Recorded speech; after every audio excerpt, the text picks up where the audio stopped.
ओम शांति। 21 जून 2025। बाबा के महावाक्य। मीठे बच्चे, तुम्हें स्मृति आई कि हमने 84 जन्मों का चक्र पूरा किया। अब जाते हैं अपने घर शांति धाम। घर जाने में बाकी थोड़ा समय है। प्रश्न।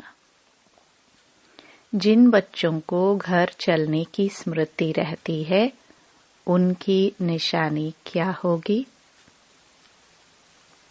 उत्तर। वह इस पुरानी दुनिया को देखते हुए भी नहीं देखेंगे। उन्हें बेहद का वैराग्य होगा। धंधे धोरी में रहते भी हल्के रहेंगे। इधर उधर झरमुई झगमुई की बातों में अपना समय बर्बाद नहीं करेंगे। अपने को इस दुनिया में मेहमान समझेंगे। ओम शांति। सिर्फ तुम संगमयुगी ब्राह्मण बच्चे ही जानते हो कि हम थोड़े समय के लिए इस पुरानी दुनिया के मेहमान हैं। तुम्हारा सच्चा घर है शांति धाम। उनको ही मनुष्य बहुत याद करते हैं, मन को शांति मिले। परंतु मन क्या है, शांति क्या है, हमको मिलेगी कहाँ से, कुछ भी समझते नहीं हैं। तुम जानते हो, अभी अपने घर जाने के लिए बाकी थोड़ा समय है। सारी दुनिया के मनुष्य मात्र नंबरवार वहां जाएंगे। वह है शांति धाम और यह है दुख धाम। यह याद करना तो सहज है ना। कोई भी बूढ़े हो व जवान हो, यह तो याद कर सकते हो ना। इनमें सारे सृष्टि का ज्ञान आ जाता है। सारी डिटेल बुद्धि में आ जाती है।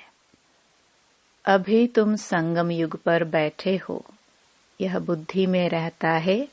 हम जा रहे हैं शांति धाम ड्रामा प्लान अनुसार। यह बुद्धि में रहने से तुमको खुशी होगी, स्मृति रहेगी। हमको अपने 84 जन्मों की स्मृति आई है। वह भक्ति मार्ग अलग है। यह है ज्ञान मार्ग की बातें। बाप समझा रहे हैं, मीठे बच्चों, अब अपना घर याद आता है। कितना सुनते रहते हो, इतनी ढेर बातें सुनते हो। एक यही है कि अभी हम शांति धाम जाएंगे, फिर सुख धाम आएंगे।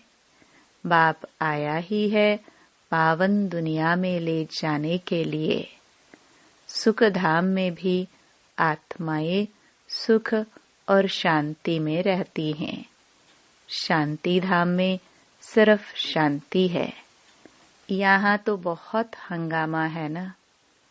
यहाँ मधुबन से तुम जाएंगे अपने घर में, तो बुद्धि झरमुई झगमुई अपने धंधे आदि तरफ चली जाएगी। यहाँ तो वह झंझट नहीं रहती। तुम जानते हो, हम आत्माएं है ही शांति धाम की निवासी।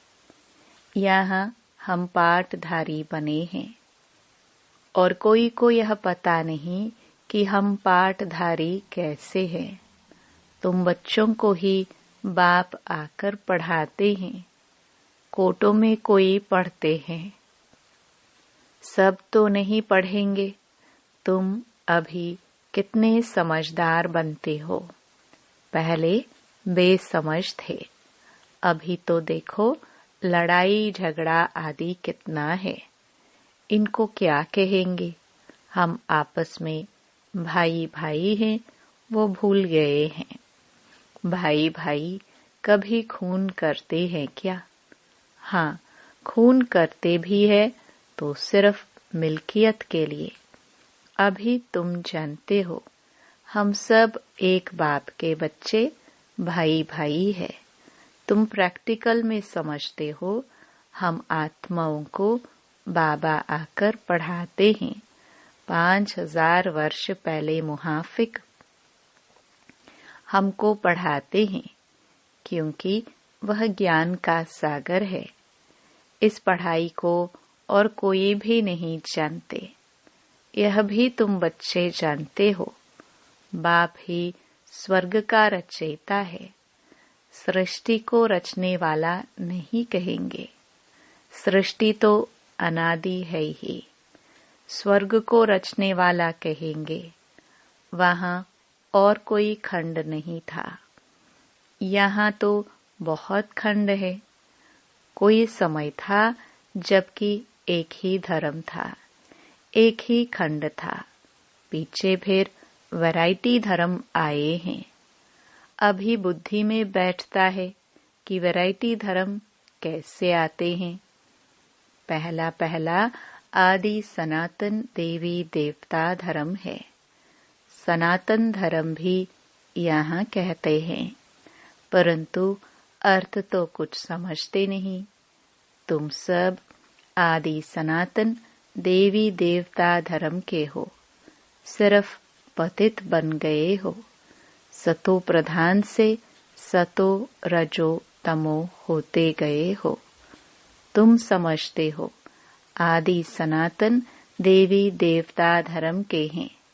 हम बहुत पवित्र थे, अभी पतित बने हैं। तुमने बाप से वर्षा लिया था पवित्र दुनिया के मालिक बनने का। समझते हो, हम पहले पहले पवित्र गृहस्थ धर्म के थे। अभी ड्रामा के प्लान अनुसार रावण राज्य में हम पतित प्रवृत्ति मार्ग के बन गए हैं। तुम ही पुकारते हो, हे पतित पावन, हमको सुख धाम में ले जाओ। कल की बात है, कल तुम पवित्र थे, आज अपवित्र बन पुकारते हो।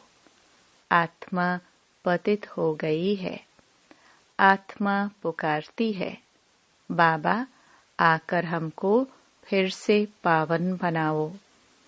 बाप कहते हैं, अभी यह अंतिम जन्म पवित्र बनो, फिर तुम 21 जन्म के लिए बहुत सुखी हो जाएंगे। बाबा तो बहुत अच्छी बातें सुनाते हैं, बुरी चीज छुड़ाते हैं। तुम देवता थे ना, अब फिर बनना है, पवित्र बनो।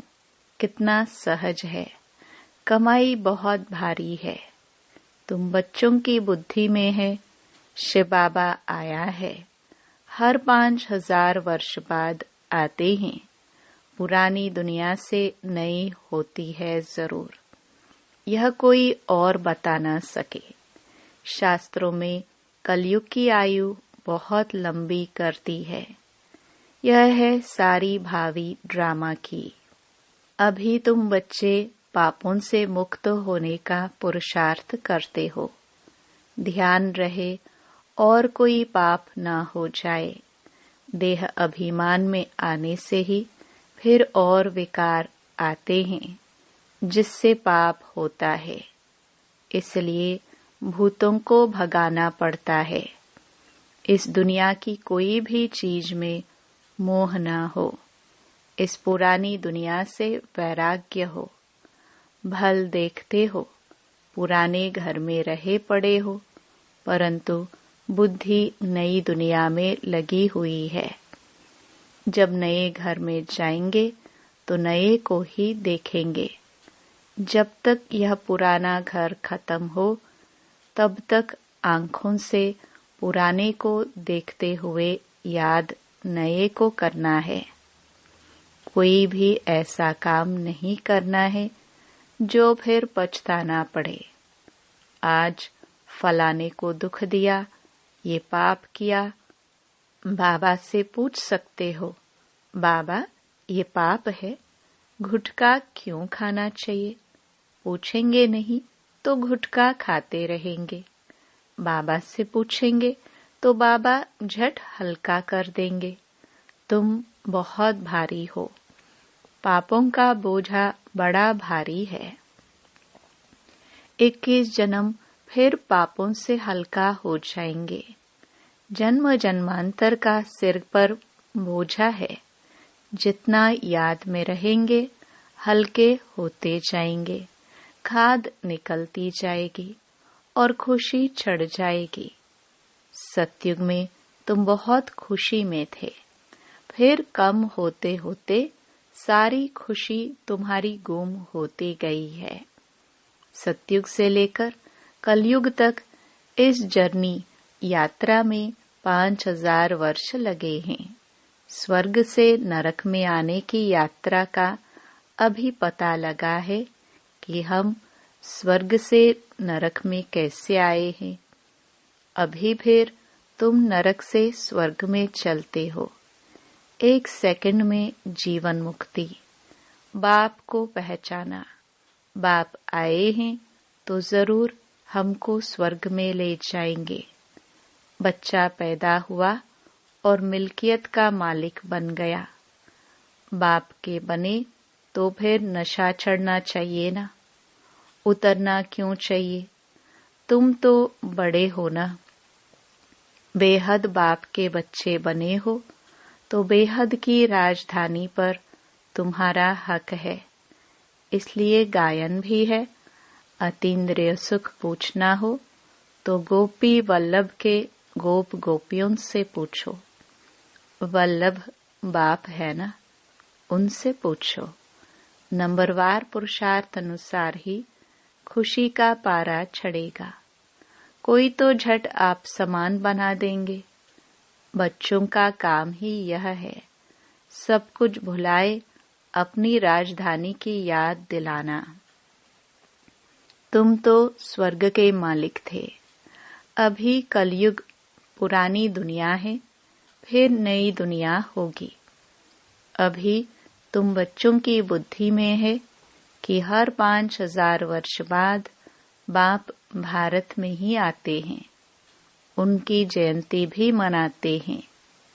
तुम जानते हो बाप आकर हमको राजधानी देकर जाते हैं, फिर याद करने की दरकार ही नहीं रहती। फिर जब भक्ति शुरू होती है तब याद करते हैं। आत्मा ने माल खाए हैं तो याद करती है। बाबा फिर आकर हमको शांति धाम सुख धाम में ले जाओ। अभी तुम बच्चे समझते हो वह हमारा बाप है, टीचर भी है, गुरु भी है। सृष्टि के आदि मध्य अंत का चक्र 84 जन्मों का ज्ञान तुम्हारी बुद्धि में है। अनगिनत बार 84 जन्म लिए हैं और लेते रहेंगे। इनका अंत कभी होता नहीं है। तुम्हारी बुद्धि में ही यह चक्र है। स्वदर्शन चक्र घड़ी घड़ी याद आना चाहिए। यही मन मनाभव है। जितना बाप को याद करेंगे उतना पाप भस्म होंगे। तुम जब कर्मातीत अवस्था के समीप पहुंच जाएंगे तो तुमसे कोई भी विकर्म नहीं होंगे। अभी थोड़े थोड़े विकर्म हो जाते हैं। संपूर्ण कर्मातीत अवस्था अभी थोड़े ही बनी है। यह बाबा भी तुम्हारे साथ स्टूडेंट है। पढ़ाने वाला है शिव बाबा। भल इनमें प्रवेश करते हैं। यह भी स्टूडेंट है। यह है नई नई बातें। अब सिर्फ तुम बाप को और सृष्टि चक्र को याद करो। वह है भक्ति मार्ग। यह है ज्ञान मार्ग। रात दिन का फर्क है। वहाँ कितने झांझ घंटे आदि बजाते हैं। यहाँ सिर्फ याद में रहना है। आत्मा तो अमर है। अकाल तख्त भी है। ऐसे नहीं कि अकाल मूर्त सिर्फ बाप है। तुम भी अकाल मूर्त हो। अकाल मूर्त आत्मा का यह भ्रकुटी तख्त है। जरूर भ्रकुटी में ही बैठेंगे, पेट में थोड़े बैठेंगे। अभी तुम जानते हो हम अकाल मूर्त आत्मा का तख्त कहाँ है। इस भ्रकुटी के बीच में हमारा तख्त है। अमृतसर में अकाल तख्त है ना। अर्थ कुछ भी नहीं समझते, महिमा भी गाते हैं अकाल मूर्त। उनके अकाल तख्त का किसको पता नहीं है। अभी तुमको मालूम पड़ा है। तख्त तो यही है जिस पर बैठकर सुनाते हैं। तो आत्मा अविनाशी है, शरीर है विनाशी। आत्मा का यह अकाल तख्त है, सदैव यह अकाल तख्त रहता है। यह तुम समझते हो।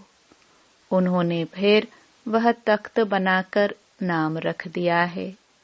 वास्तव में अकाल आत्मा तो यहाँ बैठी है। तुम बच्चों की बुद्धि में अर्थ है। एक ओंकार, इनका अर्थ तुम समझते हो। मनुष्य मंदिरों में जाकर कहते हैं अच्युतम केशवम, अर्थ कुछ नहीं। ऐसे ही स्तुति करते रहते हैं अच्युतम केशवम राम नारायणम। अब राम कहा, नारायण कहा। बाप कहते हैं ये सब है भक्ति मार्ग। ज्ञान तो बड़ा सिंपल है। कोई और बात पूछने का पहले बाप और वर्षे को याद करना है। वह मेहनत कोई से होती नहीं है, भूल जाते हैं। एक नाटक भी है, माया ऐसे करती, भगवान ऐसे करते हैं। तुम बाप को याद करते हो, माया तुमको और तूफान में ले जाती है। माया का फरमान है रुस्तुम से रुस्तुम होकर लड़ो। तुम सब लड़ाई के मैदान में हो। जानते हो इनमें किस किस प्रकार के योद्धे हैं। कोई तो बहुत कमजोर है, कोई मध्यम कमजोर है, कोई तो फिर तीखे है। सभी माया से युद्ध करने वाले हैं। गुप्त ही गुप्त अंडरग्राउंड। वे भी अंडरग्राउंड बॉम्ब्स की ट्रायल करते हैं। यह भी तुम बच्चे जानते हो। अपनी मौत के लिए सब कुछ कर रहे हैं। तुम बिल्कुल शांति में बैठे हो। उनका है साइंस बल। कुदरती आपदाएं भी बहुत हैं, उनमें तो कोई का वश चल ना सके। अभी झूठी बरसात के लिए भी कोशिश करते हैं। झूठी बरसात पड़े तो फिर अनाज जास्ती हो। तुम बच्चे तो जानते हो कितनी भी बरसात पड़े फिर भी नेचुरल कैलामिटीज जरूर होनी है। मूसलधार बरसात पड़ेगी, फिर क्या कर सकेंगे। इनको कहा जाता है नेचुरल कैलामिटीज। सतयुग में यह होती नहीं, यहाँ होती है जो फिर विनाश में मदद करती है। तुम्हारी बुद्धि में है हम जब सतयुग में होंगे तो जमुना के कंटे पर सोने के महल होंगे। हम बहुत थोड़े वहां के रहने वाले होंगे। कल्प कल्प ऐसे होता रहता है। पहले थोड़े होते हैं, फिर झाड़ बढ़ता है। वहां कोई भी गंदगी की चीज होती ही नहीं। यहाँ तो देखो चिड़िया भी गंद करती रहती। वहां गंदगी की बात नहीं। उनको कहाँ ही जाता है हेवन। अभी तुम समझते हो हम यह देवता बनते हैं तो अंदर में कितनी खुशी होनी चाहिए।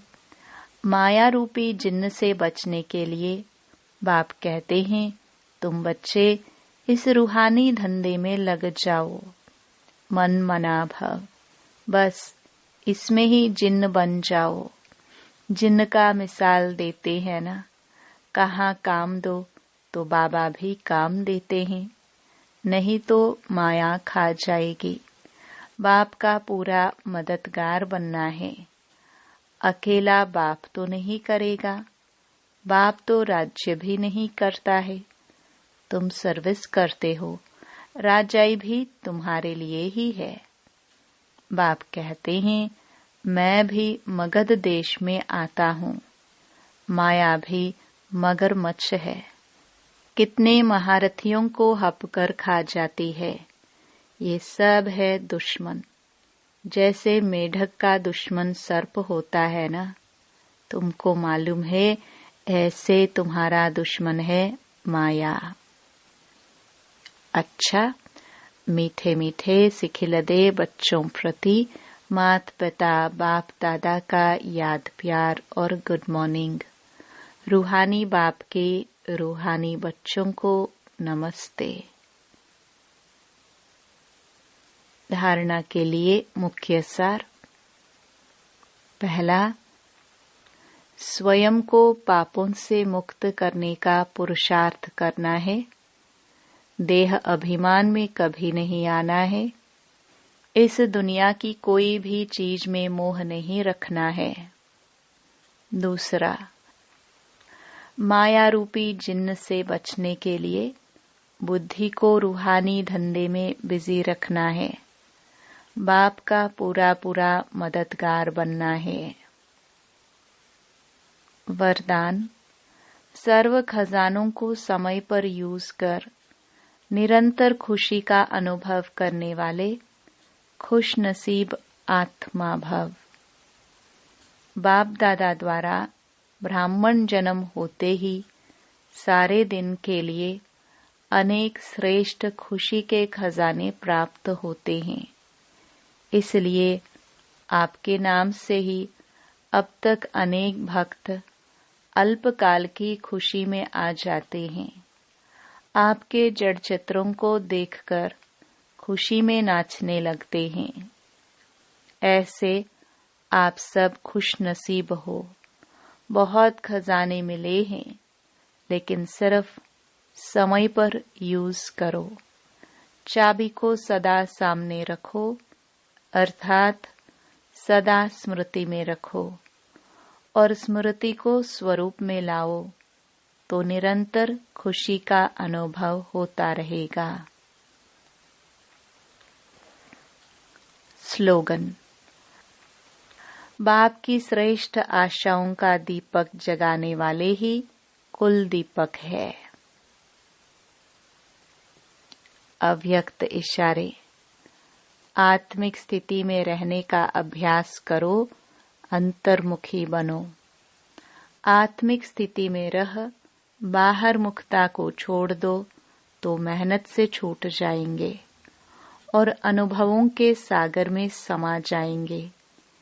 एक दो अनुभव नहीं, अथाह है। एक दो अनुभव करके अनुभव के तालाब में नहीं नहाओ। सागर के बच्चे अनुभवों के सागर में समा जाओ। ओम शांति।